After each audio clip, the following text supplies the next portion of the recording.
Hop, o'tilgan darsimiz bo'yicha savollar bo'lmasa, biz boshlaymiz. Xo'p, demak, Notion platformasini vazifasi nima ekan?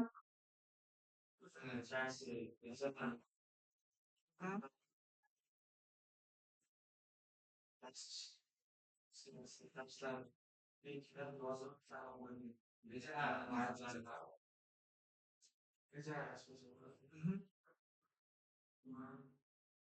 Nima ekan? Ozodbek, Notion platformasi.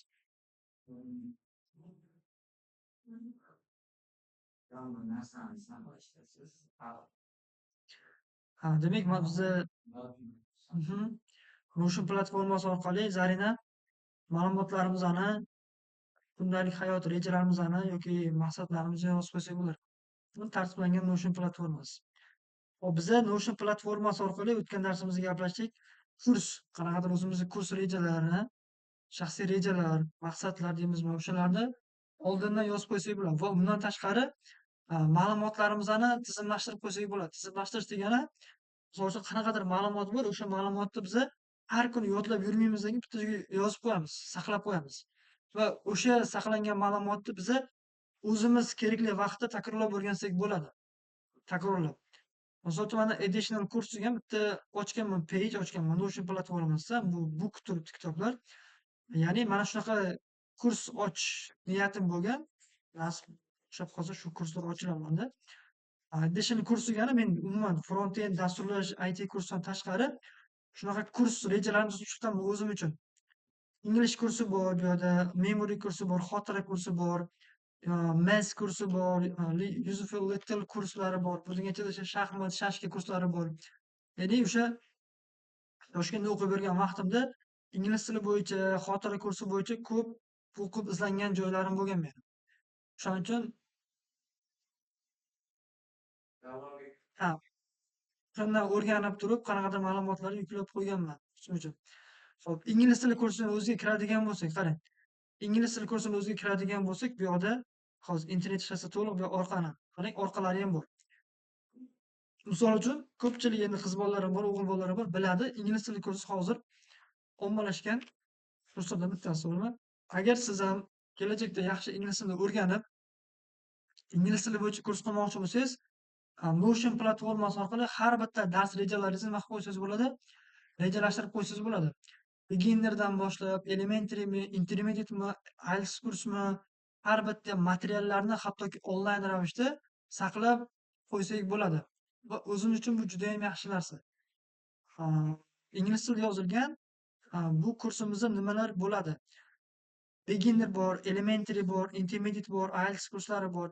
E'tibor beradigan bo'lsangiz, men har bittasi kirib boryapman. Ingliz tiliga kirdim. Kirganimdan keyin yana bitta kiryapman. Keyin yana bu yoqqa kiraman. Beginner bor, elementary bor, intermediate, IELTS bor. Beginnerga kirsam, bu yerda nimalar bor endi? Oylarga bo'lingan. Misol birinchi oy, ikkinchi oy, uchinchi oy. Birinchi oy o'ziga kirsam, nimalar o'tiladi? Nounlar, adjektivlar, artikellar, basic.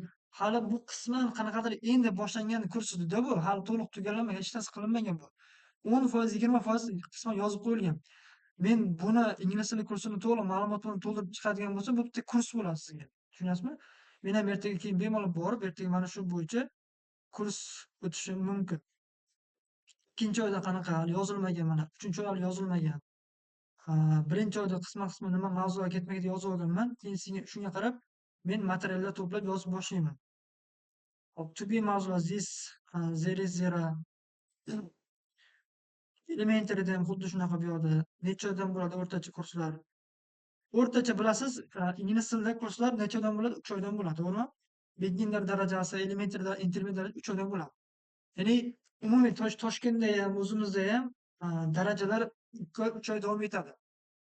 Intermediate'dan keyin to'g'ridan-to'g'ri IELTS'ga o'tsa bo'ladi. Endi to'g'ri pre-intermediate guruh ham bo'ladi. Intermediate, pre-intermediate guruhlar bo'ladi yoki upper intermediate guruhlar juda ham ko'p. Bo'lib misol bo'ladigan bo'lsa judayam guruhlar elementarydan boshqa yana guruhlar ko'pda. Lekin men iloji boricha qisqa, sodda, tezroq anaqa qilish uchun shu bo'limlarga, asosiy bo'limlarga bo'lib chiqaman. Keyin bu yoqda IELTS.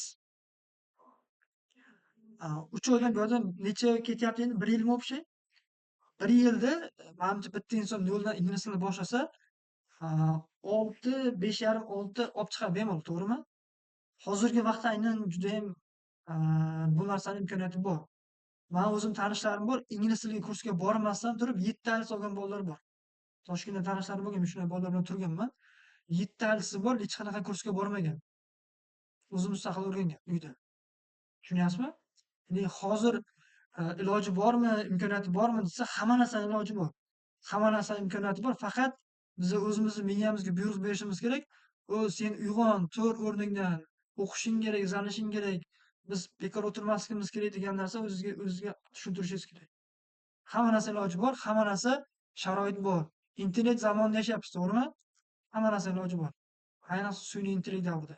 Sun'iy intellekt yozasiz, xohlagan mavzu bo'yicha maqolami, grammatikami, speakingmi, readingmi, xohlagan mavzuda sizga kerakli material topib bera oladi. Faqat uni har kuni intizomlik bilan o'rganish kerak xolos. Bo'ldi. Okay. Bu yoqqa yana useful advice, ya'ni ingliz tilini o'rganuvchilar uchun menda qanaqadir maslahatlar bor bu yerda. Kursni qanday afzal jihatlari bor, so'z yodlash metodikalari, o'rganish ketma-ketligi, ingliz tilida muhim sertifikatlar, tushunchalar. Ingliz tilida juda ham muhim tushunchalar bor. Kim biladi? CELTA degan tushuncha bor. IDP-ALTS bor, Gap Year bor, GMAT bor, GYER bor, TESOL bor, TOEFL bor, SAT degani bor. Ha, juda zo'r narsalar bular hammasi. Men o'sha payti SATga ham borganman. SAT kursiga borgan vaqtimda bular bo'yicha ko'p izlangan joylarim bo'lgan. Ya'ni bor. Hisoblan, tanishlar bor. Xo'p, ya'ni shu ingliz tilini o'zini bilganingiz bilan ingliz tili orqali nima ishlar qilsa bo'ladi degan narsa juda ko'pda. Ingliz tilida qanaqa sertifikatlari bor? Bitta IELTS emasda, TOEFL bor, CELTA bor, yoki IELTSdan tashqari yana o'zini chet el davlatida topshirmoqchi bo'lsangiz, kerakli hujjatlari bor. Misol, Gap Year degani nima narsa? Chet davlatda, Amerikada siz universitetda o'qisangiz, Gap Year beradi. Gap Year degani maktabni bitirib, agar o'qishga kira olmasangiz, sizga 1 yillik tanaffus beradi, shunaqa.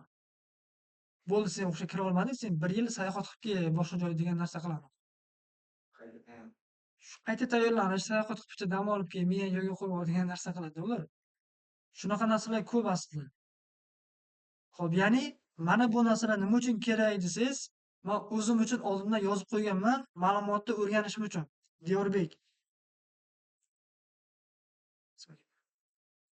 Dilshodbek. Tushunyapsizmi? Ya'ni siz ham xuddi shunaqa ma'lumotlarni o'zingiz uchun yozib qo'yadigan bo'lsangiz, o'zingizga foydali bo'ladi kelajakda. Ya'ni menga o'sha shu ma'lumotlarni o'sha yozib eslab yurmayman, lekin ingliz tili kursiga kirsam, u ma'lumot turibdi. U ma'lumot 3 yil oldin yozib qo'yilgan bu narsalar hammasi. 4 yil oldin men yozib qo'yganman bu ma'lumot hammasini. O'zimni platformamga. O'shaning uchun men o'tgan darsimizda ham sizlarga aytgandim, tavsiya qilgandim. Notion platformasini yaxshi o'rganib bolalar ko'p ma'lumot yozib qo'ysanglar bo'ladi.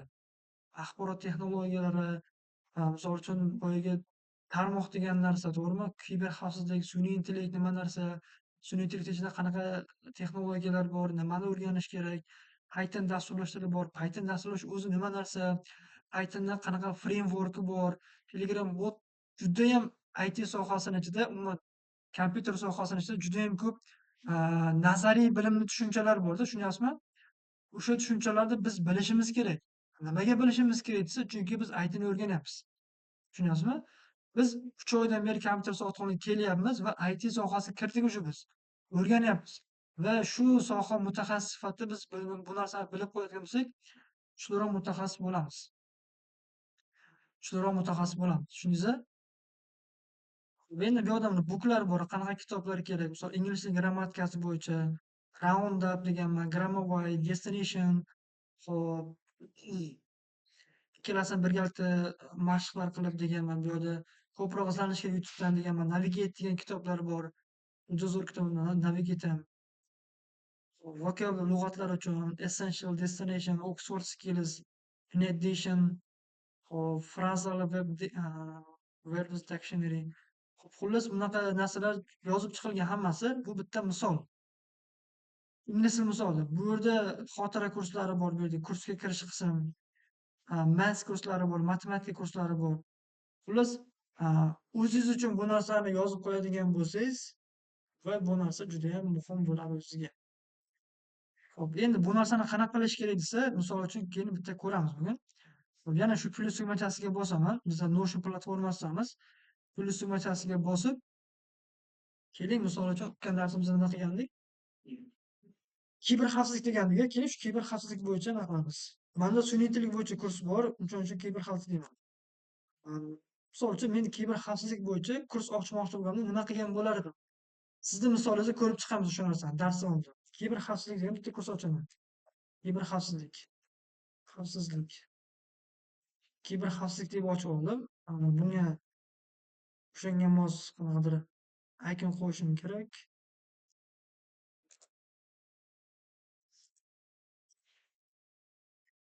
Hop,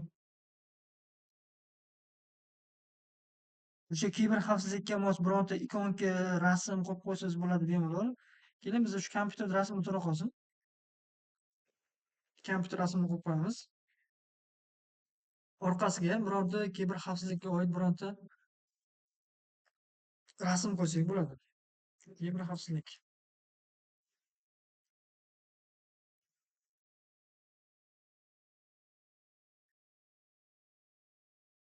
Hop, cyber security degani bor ekan.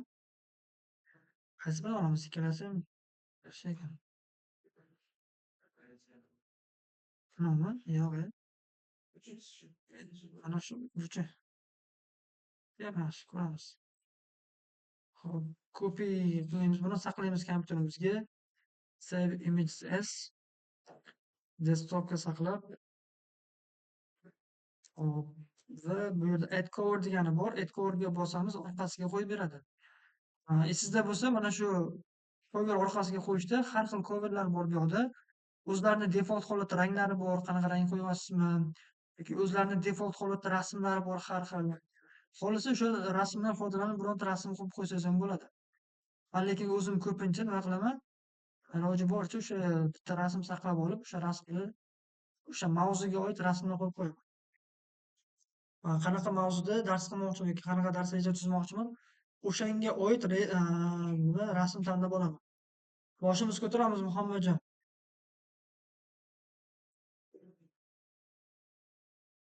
99% bo'ldi.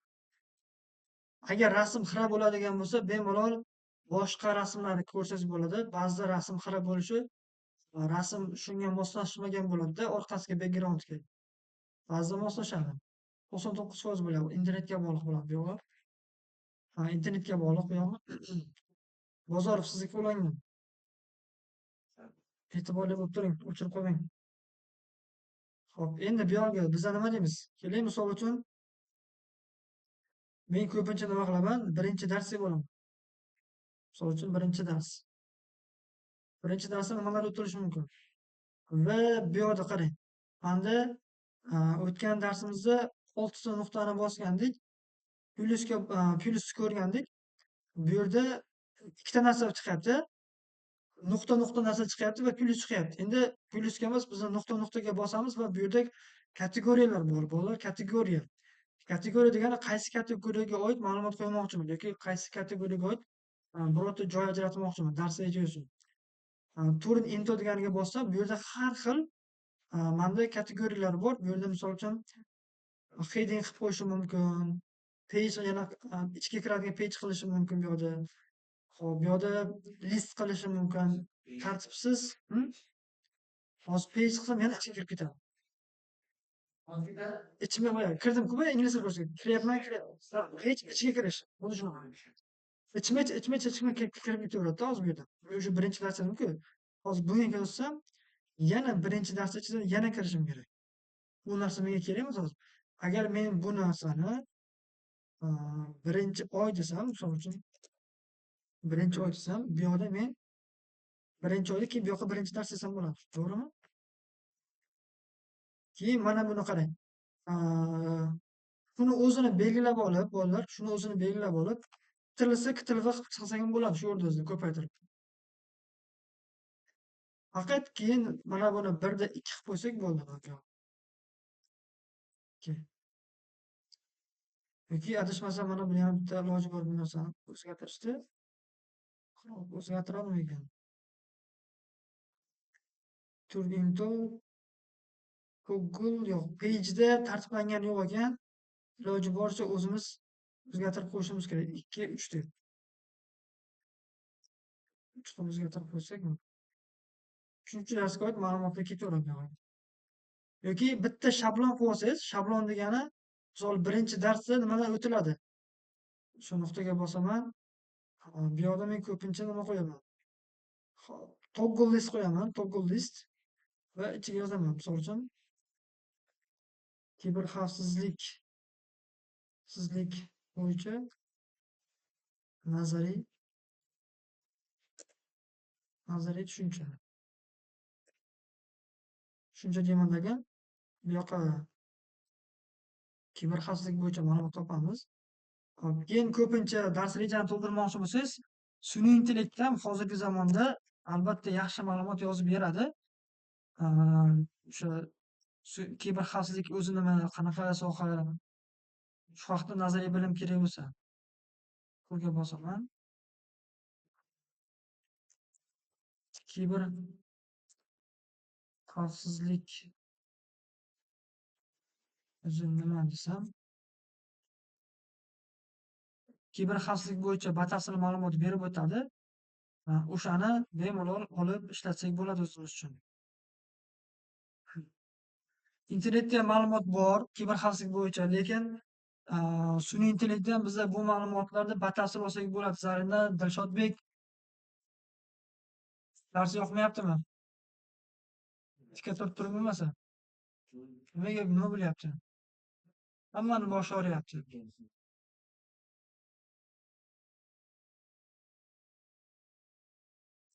Xo'p, nima oldik? Yod olib turib, kopiya qilamiz o'zimizga. Mana bu joyga qo'yamiz. Ko'ryapsizmi? Hamma e'tibor beryaptimi?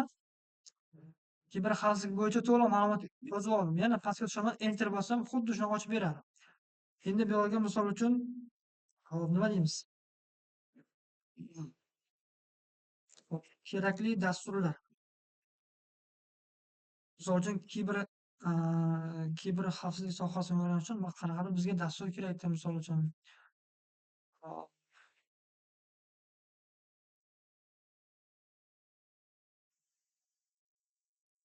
Misol uchun bizda Sublime degan dastur bor. Sublime text editor degan dasturlar bor. Bu kod yozadigan dastur. Shu kod yozadigan dasturni biz o'rnatishimiz kerak kompyuterimizga.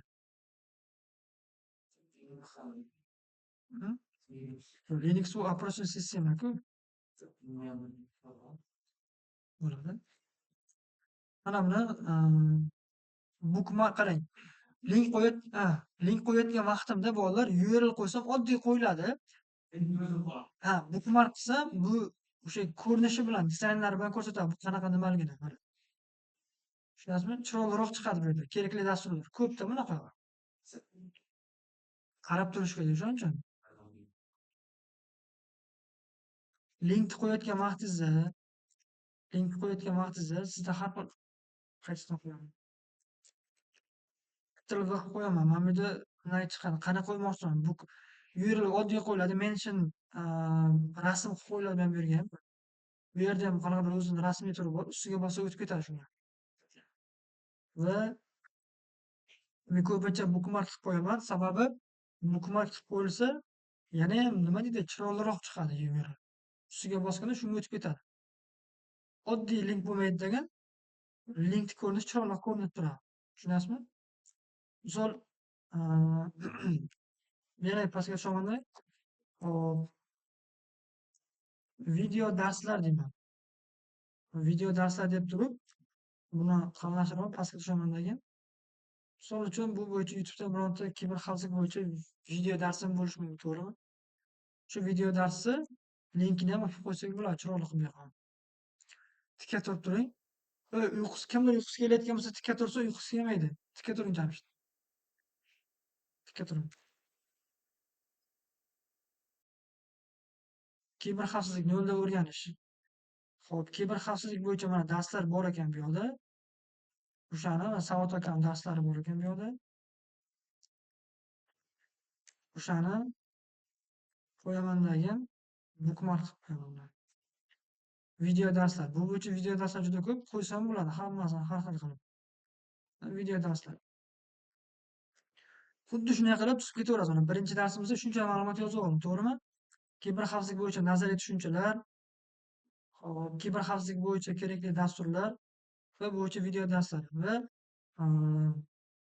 bugun darsda qilinadigan ishlar deb, misol uchun ketma-ket qanaqa ishlar yozib qo'ysangiz bo'ladi. Bizda kompyuter soatxona kursimizda bor-ku, bilasizmi? Pastga tushib olib, buni ko'pincha men list qilib olaman. List. List degani bu yerda men listdan olaman. Ro'yxat, misol uchun kompyuterga kerakli dastur yuklash, kerak dasturni yuklash,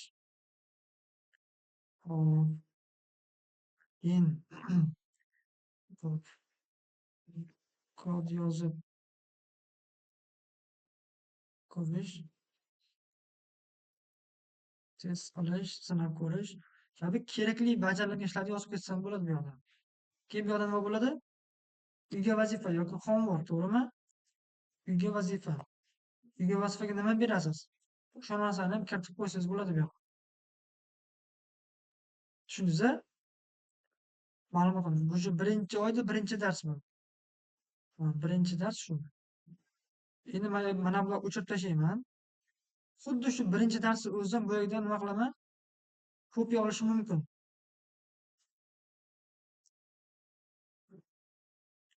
Endi mana qolganlari ham xuddi shunaqa, lekin men buni klon sifatida foydalanibki, faqat ichidagi ma'lumotni o'zgartirib qo'ysam bo'ldi. Buni olib tashlaymandagi boshqa narsa qo'yaman. Ikkinchi darsga misol uchun. Misol uchun bu yoqqa uyga vazifani qabul qilish, to'g'rimi? Qanday uyga vazifa berilgan bo'lsa, shu narsa yoziladi bu yoqqa.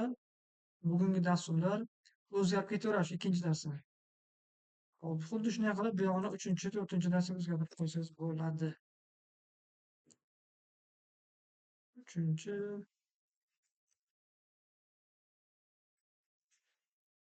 4-chi, 5-chi.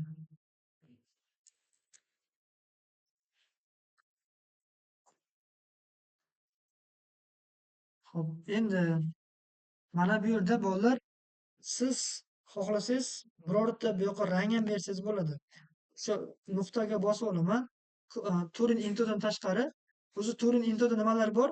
Har xil matn formatlari borda bu yoqda.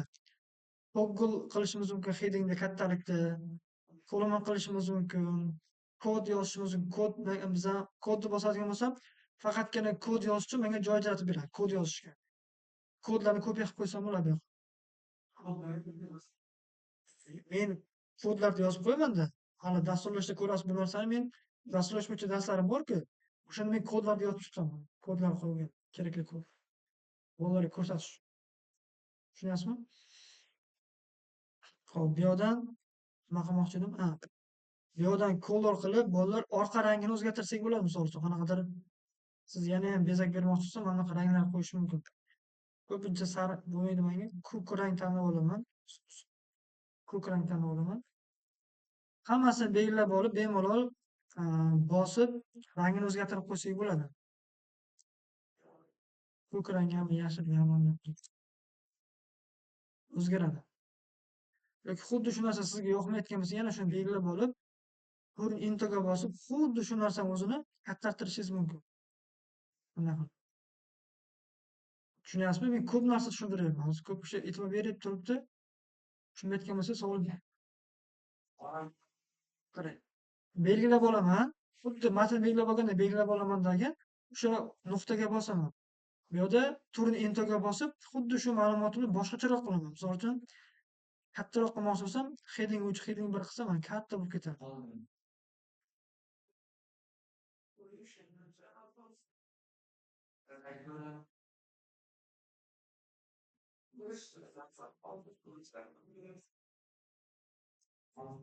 belgilab olasiz, 3 nuqtaga bosasiz, 4-nuqtaga borib, bu yoqdan birortasini tanlab o'zgartirishingiz mumkin. Va yopib qo'ysangiz kattaroq ko'rinishda bo'ladi dasturlar. Kichkinaroq bo'lmaydi, kattaroq bo'lib turadi ko'rinishi. Lekin yana hammasini belgilab olib, ranglarni o'zgartirib qo'ysangiz bo'ladi. Oddiy bo'lib tursa, simondan bo'lib.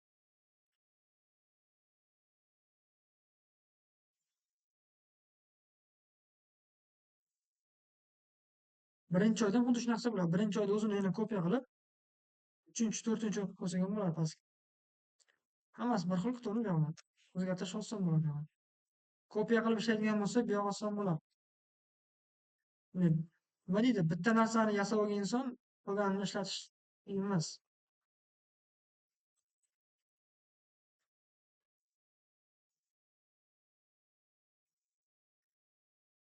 Birinchi oy, ikkinchi oy, uchinchi oy.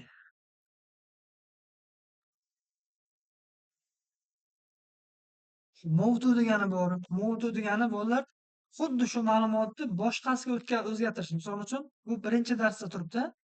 Men mavzu qilib buni ikkinchi darsga o'tkazishim mumkin. Misol birinchi oyda ikkinchi darsga bossam, xuddi shu ma'lumot ikkinchi darsga o'tib qoladi. Ya'ni ma'lumotlarni boshqa fayllarga yoki boshqa pejlarga o'zgartirsak bo'ladi. Bu ham juda zo'r kerakli ko'nikmalardan bittasi. Ko'pincha ma'lumotlar yozib chiqasiz, agar ketma-ketlik adashib ketgan bo'lsa, uni yana o'zgartirib qo'yasiz ketma-ketligini. Birinchi oydagi mavzuni ikkinchi oyga o'tkazib qo'yasiz yoki ikkinchi oydagi mavzuni birinchi oyga o'tkazib qo'yasiz. Zo'r narsa bu. Tushundingizmi? Moto degani ko'chirish qayergadir. Duplicate degani kopiya olish. Linkidan kopiya olish, bu yerda o'chirib tashlash, comment, suggest, ask AI. Shu mavzuni nimadir qilmoqchi bo'lsa o'zgartirsangiz bo'ladi. Shu ma'lumotlar to'g'rimi? Yoki menga yaxshiroq yozib o'zgartirib bersangiz. Xuddi shu ma'lumotni analiz qilib chiqadi. Agar shu ma'lumot yaxshi bo'lsa, yaxshi deydi, bo'lmasa o'zgartirib berasiz. Sun'iy ichida sun'iy intellekti bor. Nima deyapti? Yuboradi.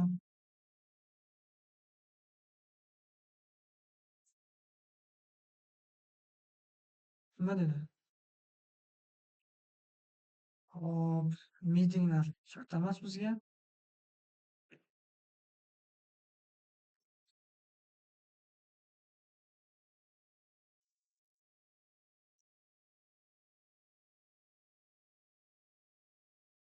Hop, tushundingizmi mana bu yerda qarang.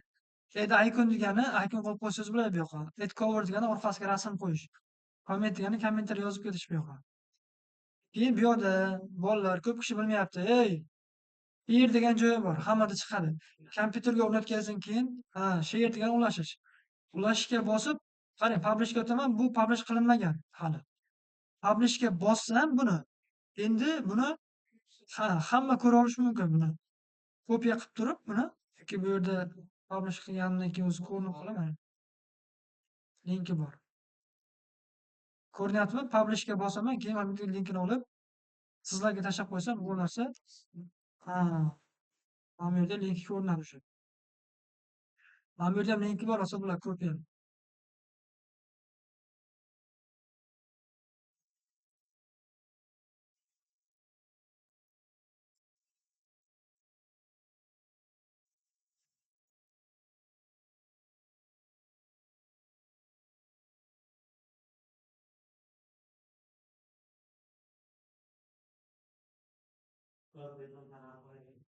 Xo'p.